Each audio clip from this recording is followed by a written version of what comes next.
Muy buenas noches con cada uno de ustedes. El día de hoy vamos a hablar acerca de cuáles han sido los principales hitos que marcaron en el gobierno democrático de Fernando Belaúnde Terry y de Alan García Pérez, ¿no? Como primer punto vamos a hablar justamente de Fernando Belaúnde Terry. Justamente su primer gobierno fue en 1963 hasta 1968.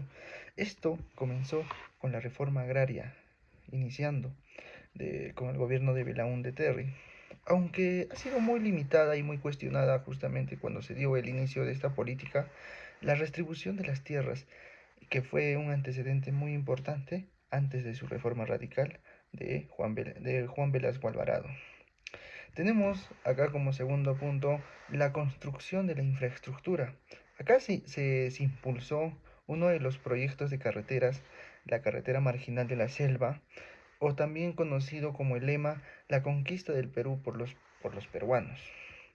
Tenemos el conflicto con esta empresa extranjera de petróleo, que es International Petroleum eh, Company.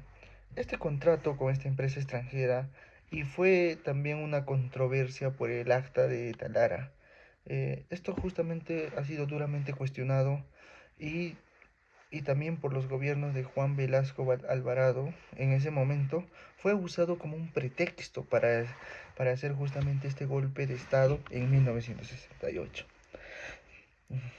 En su segundo gobierno, eh, los hitos más importantes que podríamos desarrollar en 1980, que fue en su segundo gobierno, Belaúnde Terry justamente en su gobierno retornó la democracia en nuestro país tras el fin del régimen militar. Esto se estableció el orden democrático y se promulgó en 1979 la constitución que se promulgó, que estaba vigente en ese momento.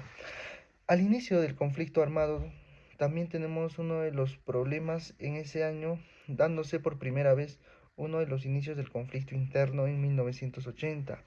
Esto con la aparición de Sendero Luminoso, con su primer, con su primer ataque en Chuschi, Ayacucho, marcando así el inicio de una violencia terrorista. Como otro punto también podríamos denominar el fenómeno del niño. ¿Por qué el fenómeno del niño? En 1982 se trajo eh, graves daños especialmente en el norte, causando así una fuerte crisis económica y, y también justamente a los que vivían en ese lugar, ¿no? Tenemos el fracaso de un megaproyecto en el Alto Huallaga. Acá se impulsaron planes de desarrollo en la selva, pero a causa de esto no alcanzaron sus objetivos y el narcotráfico se afianzó de la zona. Un duro en el gobierno de Belaúnde Terry.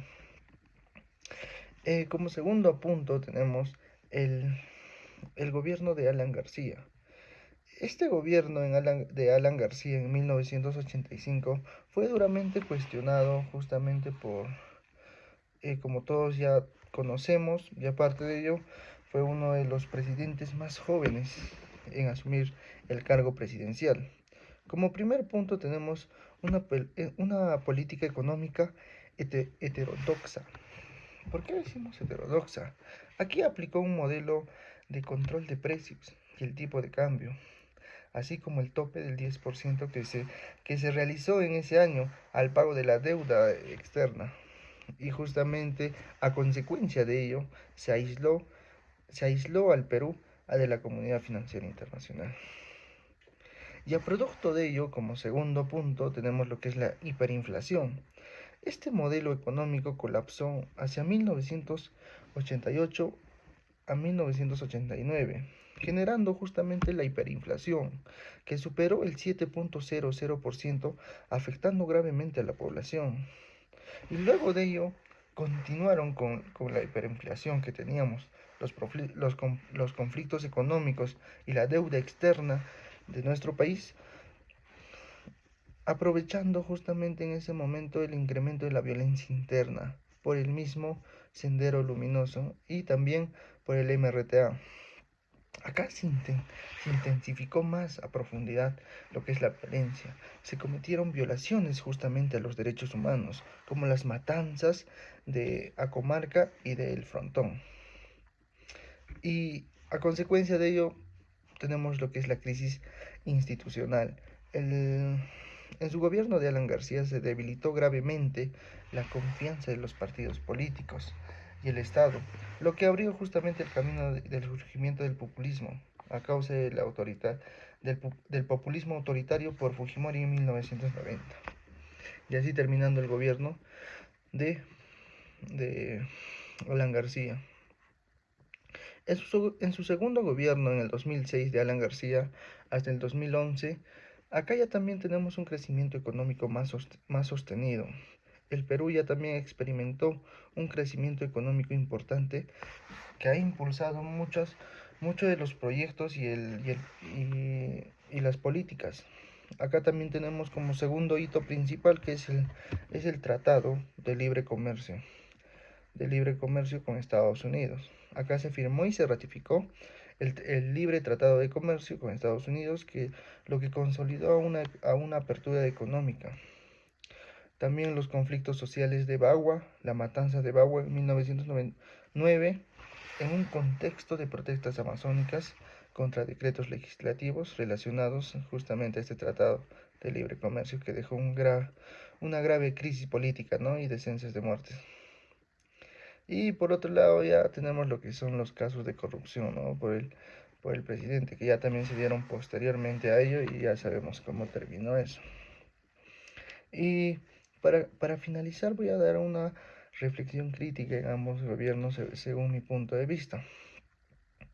En Belaúnde Terry, justamente recordado como un demócrata convencido, un defensor del orden constitucional, pero su gestión ya también adolecía de una falta de capacidad para ejecutar reformas profundas.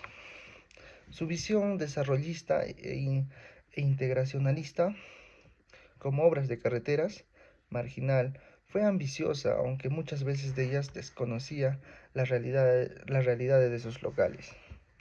En su primer gobierno ya también ha sido debilitado por la presión de los intereses económicos extranjeros. Ya también hablando de Alan García presenta un contraste entre el carisma político y la incapacidad de gestión. En su primer gobierno, como ya todos conocemos, su intento por aplicar un modelo económico, ¿no? Antiimperialista, que se le denomina, y populista, que fracasaron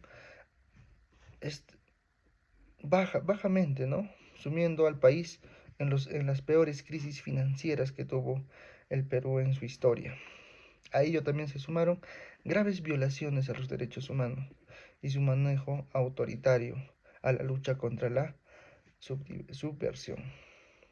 Ya en su segundo gobierno ya también fue más moderado ideológicamente, justamente con las experiencias que él ya tuvo, un crecimiento más económico, aprovechando el contexto internacional favorable.